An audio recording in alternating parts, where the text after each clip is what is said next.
അത് ഫാസിസ്റ്റാണോ അർദ്ധ ഫാസിസ്റ്റാണോ നിയോ ഫാസിസ്റ്റാണോ എന്നുള്ള തർക്കം വേറെ നടക്കട്ടെ.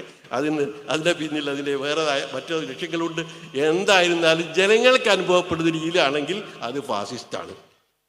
അക്ഷരങ്ങളിൽ എന്ത് പറയുന്നു, വാദപ്രതിവാദങ്ങളിൽ എങ്ങനെ ഉപയോഗിക്കുന്നു എന്നുള്ളതൊക്കെ വേറെ പ്രശ്നമാണ്. ജനങ്ങളെ സംബന്ധിച്ചിടത്തോളം പൗരാവകാശങ്ങൾ നിഷേധിക്കുന്ന, ജനാധിപത്യപരമായ ഭരണഘടനാപരമായ അവകാശങ്ങൾ നിഷേധിക്കുന്ന, കോടതി വിധികളെ പോലും മാനിക്കാതിരിക്കുന്ന, അതെല്ലാം മറികടന്നുകൊണ്ട് പുതിയ പുതിയ തീട്ടൂരങ്ങളും നിയമങ്ങളും കൊണ്ടുവരുന്ന ഒരു സർക്കാർ, അതിനെക്കുറിച്ച് ഫാസിസ്റ്റ് എന്നല്ലാതെ വേറെ എന്താണ് പറയേണ്ടത്? ഒരു കണക്ക് പ്രകാരം ഡിഫൻസ് മിനിസ്ട്രിയുടെയും റെയിൽവേയുടെയും കൈവശമുള്ള ഭൂമി കഴിച്ചാൽ ഏറ്റവും കൂടുതൽ ഭൂമിയുള്ളത് വഖഫ് സ്വത്തുക്കളാണ്. ഏറ്റവും ചുരുങ്ങിയത് 8.72 ലക്ഷം വഖഫ് സ്വത്തുക്കൾ ഇന്ത്യയിലുണ്ടാണ്. ഒരല്പം പഴയ കണക്ക്. ഇത് നിയന്ത്രിച്ചുകൊണ്ടിരിക്കുന്നത് മൊത്തം രാജ്യത്തുള്ള 32 വഖഫ് ബോർഡുകളാണ്. ഈ വഖഫ് സ്വത്തുക്കളിൽ നല്ലൊരു പങ്ക് അന്യാധീനപ്പെട്ടു പോയിരിക്കുന്നു. പലരും അത് കയ്യേറി, പലതും നിയമവിരുദ്ധമായി ലേലം ചെയ്ത് വിറ്റു കൈവശപ്പെടുത്തി എന്നുള്ള പ്രശ്നങ്ങളൊക്കെയുണ്ട്. 1995 വഖഫ് നിയമം കുറേയൊക്കെ അതിൻ്റെ പരിരക്ഷണത്തിന് സഹായിച്ചുവെങ്കിലും നിയമത്തിലെ വിള്ളലുകളും വീഴ്ചകളും കൊണ്ട് വീണ്ടും ഈ കയ്യേറ്റങ്ങൾ തുടർന്നുകൊണ്ടേയിരുന്നു. 2013 JPCയുടെ ശുപാർശ അനുസരിച്ച് കൂടുതൽ കർക്കശമായ വഖഫ് നിയമം നിലവിൽ വരുന്നത്. ഇത് മതിയാവണ്ണം നിയമാനുസൃതമായി സംരക്ഷിച്ചിരുന്നുവെങ്കിൽ ഇന്ത്യയിലെ 20 കോടിയോളം വരുന്ന മുസ്ലിങ്ങളുടെ വിദ്യാഭ്യാസപരവും സാംസ്കാരികവുമായ ഒട്ടേറെ ആവശ്യങ്ങൾ നിർവഹിക്കാൻ അത് മതിയാകുമായിരുന്നു. പക്ഷേ ഗവൺമെൻറ്റുകളിൽ ആ വിഷയത്തിൽ കാണിച്ച അനാസ്ഥ, നമ്മുടെ സമുദായം തന്നെയും ആ വിഷയത്തിൽ കാണിച്ച അലംഭാവം, നിയമത്തിൻ്റെ പഴുതുകൾ എല്ലാം ഉപയോഗിച്ചുകൊണ്ടാണ് ഇതിൽ ബഹുഭൂരിപക്ഷവും നഷ്ടപ്പെട്ടത്. നിങ്ങൾ ഒരുപക്ഷെ ഓർക്കുന്നുണ്ടാവും, മഹാരാഷ്ട്രയിൽ നമ്മുടെ മുകേഷ് അംബാനി നിർമ്മിച്ചു കഴിഞ്ഞു, അത് താമസമാക്കി. ആ കെട്ടിടം ഏതാണ്ട് 10,000 കോടി റുപ്പിയുടെ ഇത് വഖഫ് സ്വത്താണ്. സത്യത്തിൽ 10,000 കോടി റുപ്പിയുടെ ഈ സ്വത്ത് വഖഫ് സ്വത്താണ്. അത് ലേലം ചെയ്ത്, ആ ലേലത്തിലാണ് ആൾക്ക് കിട്ടിയതുള്ളത് ശരിയാണ്. പക്ഷേ വഖഫ് സ്വത്ത് എങ്ങനെ ലേലം ചെയ്തു? ലേലം ചെയ്യാൻ പാടുള്ള സ്വത്താണ്. അപ്പോൾ നിയമത്തിൻ്റെ പഴുതുകൾ ഉപയോഗിച്ച്, വിള്ളലുകൾ ഉപയോഗിച്ച്, അതൊന്നും ഉപയോഗിക്കാതെ തന്നെയും അന്യായമായിട്ട് അത് കൈയടക്കി അത് ലേലം ചെയ്തു. വേറെ കോർപ്പറേറ്റുകളും ഒക്കെ അത് കൈയടക്കി എന്നുള്ളതാണ് സ്ഥിതിവിശേഷം.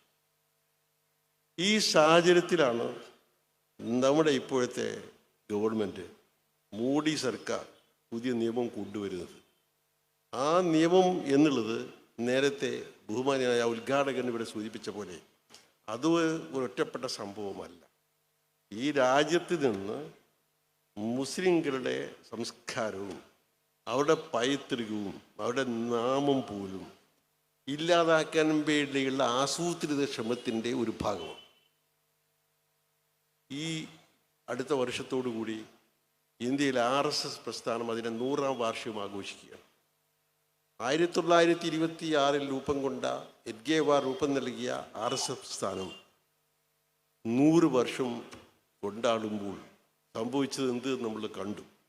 ഏറ്റവും ആസൂത്രിതമായി, വളരെ തന്ത്രപരമായി ആ സംഘടന പ്രവർത്തിച്ചതിൻ്റെ ഫലമായിട്ടാണ് ഇന്ന് ഈ രാജ്യത്ത് ഒരു സമഗ്രാധിപത്യ സ്വഭാവമുള്ള ഹിന്ദു രാഷ്ട്രം നിലവിൽ വന്നുകൊണ്ടിരിക്കുന്നു. ഹിന്ദു രാഷ്ട്രമായി ഔദ്യോഗികമായി പ്രഖ്യാപിക്കപ്പെട്ടില്ലെങ്കിലും അവർ വിശ്വസിക്കുന്നതും പ്രഖ്യാപിക്കുന്നതും ഇത് ഹിന്ദു രാഷ്ട്രം തന്നെയാണ് എന്നുള്ളതാണ്. ഒരു ഭരണഘടനാ ഭേദഗതി എന്ന് പറയുന്ന ഔപചാരികമായ കാര്യം മാത്രമേ ബാക്കിയുള്ളൂ. മറ്റെല്ലാ അർത്ഥത്തിലും ഇന്ത്യ ഹിന്ദു രാഷ്ട്രമായി കഴിഞ്ഞു എന്നാണ് അവരവകാശപ്പെടുന്നത്. വലിയൊരളവിൽ അത് ശരിയുണ്ട് താനും. നമ്മുടെ രാജ്യത്തിൻ്റെ ഭരണഘടന, ആ ഭരണഘടനയാണ് അതിനൊക്കെ തടസ്സമായി ധരിക്കുന്നത്. ആ ഭരണഘടന ഭേദഗതി ചെയ്യാനുള്ള ഭൂരിപക്ഷം 2/3 ഭൂരിപക്ഷം അവർക്ക് ലഭിക്കും എന്ന് പ്രതീക്ഷിച്ചുകൊണ്ട് തന്നെയായിരുന്നു കഴിഞ്ഞ ലോക്സഭാ തെരഞ്ഞെടുപ്പിനെ അവർ നേരിട്ടത്. പക്ഷേ അവരുടെ പ്രതീക്ഷ സഫലമായില്ല. നേരത്തെ കിടിച്ച BJPക്ക് ഒറ്റയ്ക്ക് ലഭിച്ചിരുന്ന കേവല ഭൂരിപക്ഷം പോലും നഷ്ടമായി. ഇപ്പോൾ JDU അതുപോലെ തന്നെ TDP പോലെയുള്ള പാർട്ടികളുടെ പിന്തുണയോടുകൂടി ഭരിക്കേണ്ട സാഹചര്യം വന്നു. പല പദ്ധതികൾക്കും അതൊരു തടസ്സമാണെങ്കിലും ആ തടസ്സത്തിന് മുമ്പിൽ അവർ മാറി നിൽക്കുകയല്ല, ആ തടസ്സം എങ്ങനെയും നീക്കി അവർ ലക്ഷ്യം നേടാൻ തന്നെയാണ് ശ്രമമെന്ന് നമുക്ക് നിരീക്ഷിച്ചാൽ മനസ്സിലാവും. ഇത്തരമൊരു സാഹചര്യത്തിലാണ് ഈ വഖഫ് ബില്ലും വരുന്നത്. ആ വഖഫ് ബില്ലിൻ്റെ ചില സവിശേഷത, ചില പ്രത്യേകതകൾ നേരത്തെ ഉദ്ഘാടകൻ അവരോട് വിവരിച്ചു കഴിഞ്ഞു. വരാൻ പോകുന്ന പ്രസംഗത്തിലും അത് പറയുന്നതുകൊണ്ട് ഞാൻ അതിൻ്റെ വിശദാംശങ്ങളിലേക്ക് കടക്കുന്നില്ല. പക്ഷെ ഒരു കാര്യം തീർച്ചയാണ്, വഖഫ് സ്വത്ത് എന്ത് ലക്ഷ്യത്തിന് വേണ്ടി വാക്കിഫുകൾ അഥവാ അതിൻ്റെ ഉടമസ്ഥർ വഖഫ് ചെയ്തുവോ അത് സമ്പൂർണ്ണമായി പരാജയപ്പെടുത്തിക്കൊണ്ട് അത് ദേശാധികരിക്കാൻ വേണ്ടി തന്നെയുള്ളതാണ് ഈ ബില്ല്. ഒരു തെറ്റിദ്ധാരണ നിങ്ങൾക്ക് വേണ്ട. മുസ്ലിം സമുദായത്തിൻ്റെ വിദ്യാഭ്യാസപരവും സാംസ്കാരികവും മതപരവുമെല്ലാമായ ആവശ്യങ്ങൾക്ക് വേണ്ടി ചെയ്ത നമ്മുടെ പൂർവികർ ചെയ്ത ഈ വഖഫ് സ്വത്തുക്കൾ അല്ലാതാക്കി മാറ്റാനും അങ്ങനെ വിറക് വെട്ടികളും വെള്ളം കോരികളുമായി ഈ രാജ്യത്തെ 2ാം കിടയോ 3ാം കിടയോ പൗരന്മാരായി ഈ സമുദായം മാറണമെന്ന ലക്ഷ്യത്തോടുകൂടി തന്നെയാണ് ഈ വഖഫ് ബില്ല് കൊണ്ടുവന്നിരിക്കുന്നത്. സാധാരണഗതിയിൽ നമ്മൾ പ്രതീക്ഷിക്കുന്ന പോലെയാണെങ്കിൽ പാർലമെൻറ്റിലെ ഭൂരിപക്ഷം ഉപയോഗിച്ചുകൊണ്ട് അത് പാസ്സാക്കുക തന്നെ ചെയ്യും എന്ന് കരുതണം. തീർച്ചയായും ഇപ്പോൾ മതനിരപേക്ഷ പാർട്ടികൾ ഇന്ത്യ മുന്നണിയിലെ ഘടകങ്ങളൊക്കെ അതിനെതിർക്കുന്നുള്ളത് ശരിയാണ്. പക്ഷേ പാർലമെൻറ്റിൽ അവർക്ക് ഭൂരിപക്ഷമില്ലാത്തത് കൊണ്ട് ഇത് പാസ്സാവാൻ തന്നെയാണ് സാധ്യത. JPCയിൽ നമ്മൾ കണ്ടു, അത് ജോയിൻറ്റ് പാർലമെൻ്ററി കമ്മിറ്റിയിൽ നമ്മൾ കണ്ടു. അതിൽ ഭൂരിപക്ഷം BJPക്കാർക്ക് ആയതുകൊണ്ട് ഈ പ്രതിപക്ഷം കൊണ്ടുവന്ന ഒരൊറ്റ ഭേദഗതിയും അവർ അംഗീകരിച്ചില്ല. നേരെ മറിച്ച് TDPയും അതുപോലെ JDUവും ഒക്കെ അതിൽപ്പെട്ട ആളുകൾ കൊടുത്ത ചില ഭേദഗതികൾ, നാമമാത്രമായ ഭേദഗതികൾ, 14 ഭേദഗതികൾ പേരിന് അംഗീകരിച്ചു എന്ന് മാത്രമേ ഉള്ളൂ. ഇപ്പോൾ ഈ വഖഫ് സ്വത്തുക്കൾ എന്ന് പറയുന്ന എല്ലാ സ്വത്തുക്കളിലും യഥേഷ്ടം ഗവൺമെൻറ്റിന് കൈകാര്യം ചെയ്യാൻ കഴിയുമെന്നുള്ള ഒരു കാര്യം. അതോടൊപ്പം തന്നെ ഗവൺമെൻറ് വിവിധ ഡിപ്പാർട്ട്മെൻറ്റിലെ കയ്യിലുള്ള ആ എല്ലാ വഖഫ് സ്വത്തുക്കളും മേലിൽ വഖഫ് സ്വത്തായിരിക്കില്ല എന്ന് തന്നെ ഇതിൽ വ്യവസ്ഥ ചെയ്തിരിക്കുന്നു. അതിൻ്റെ പേരിൽ ഇനി ആരും കോടതിയിൽ പോവേണ്ടതില്ല, പോയിട്ട് കാര്യവുമില്ല. അത് തീർച്ചയായും ആ വകുപ്പ്, അത് ASI വകുപ്പിൻ്റെ കയ്യിലുണ്ട്, അതുപോലെ പല വകുപ്പുകളുടെയും റെയിൽവേയുടെ കയ്യിലുണ്ട്. എല്ലാം അത് ഗവൺമെൻറ് സ്വത്തായി കണക്കാക്കുമെന്നുള്ളതാണ് അതിലൊരു പ്രശ്നം. ഇനി എന്തെങ്കിലും ഡിസ്പ്യൂട്ട് ഉണ്ടായാൽ തന്നെ അത് തീരുമാനിക്കാനുള്ള അന്തിമാധികാരം വഖഫ് ബോർഡുകൾക്കില്ല. വഖഫ് ബോർഡുകൾ തീർച്ചയായും നോക്കുകുത്തികളായി മാറുകയാണ്. അവിടെയൊക്കെ തീരുമാനിക്കാൻ പോകുന്നത് കലക്ടർമാരും അതിന് മേലെയുള്ള മറ്റ് സംവിധാനങ്ങളുമാണ്. അതാവട്ടെ മുസ്ലിങ്ങളുടെ പേര് പോലും ആയിരിക്കില്ല എന്നുള്ള കാര്യം മറ്റൊന്ന്. ഈ സാഹചര്യത്തിൽ നമ്മൾ എന്ത് വേണമെന്നുള്ളതൊരു ആലോചിക്കേണ്ട കാര്യം തന്നെയാണ്. തീർച്ചയായും ഈ മതനിരപേക്ഷ പാർട്ടികളും പ്രസ്ഥാനങ്ങളും അവരുടെ എതിർപ്പ് അവർ രേഖപ്പെടുത്തുന്നുണ്ടെങ്കിലും ശരി, അതിൻ്റെ ഗൗരവം വേണ്ടത്ര അവർ ഉൾക്കൊണ്ടുപോകും എന്ന കാര്യത്തിൽ സംശയമുണ്ട്. ഇതൊരു സമുദായത്തെ നിശേഷമായി എല്ലാ അർത്ഥത്തിലും പ്രാന്തവൽക്കരിക്കാൻ വേണ്ടിയുള്ള ശ്രമത്തിൻ്റെ ഭാഗമാണ് എന്ന ഗൗരവത്തോടുകൂടി അതിനെ കണക്കെടുക്കാൻ അവർക്ക് കഴിഞ്ഞു പോയെന്ന കാര്യം സംശയമാണ്. നമ്മൾ നോക്കിയാൽ സംഭവങ്ങളുടെ ഒരു പരമ്പര തന്നെ കാണാൻ കഴിയും. അടുത്ത കാലത്തായിട്ട്, കഴിഞ്ഞ വർഷമാണെന്ന് തോന്നുന്നു, ഞാൻ 2024 വായിച്ച റിപ്പോർട്ട് പ്രകാരം ഈ വിദേശ സഹായം FCRA അത് ലഭിക്കുന്ന സംഘടനകൾ മിക്കവാറും ഗവൺമെൻറ് തടഞ്ഞു കഴിഞ്ഞിരിക്കുന്നു. ഞങ്ങളുടേത് ഉൾപ്പെടെ 3000-ഓളം അനാഥകൾക്കും അംഗവൈകല്യം സംഭവിച്ചവർക്കും തീരെ ദരിദ്രരായവർക്കും സഹായം നൽകാനുള്ള ബൃഹത്തായ ഒരു പദ്ധതി കഴിഞ്ഞ കുറേ വർഷങ്ങളായി നടത്തി വരികയായിരുന്നു. അത് കംപ്ലീറ്റ് തടഞ്ഞു.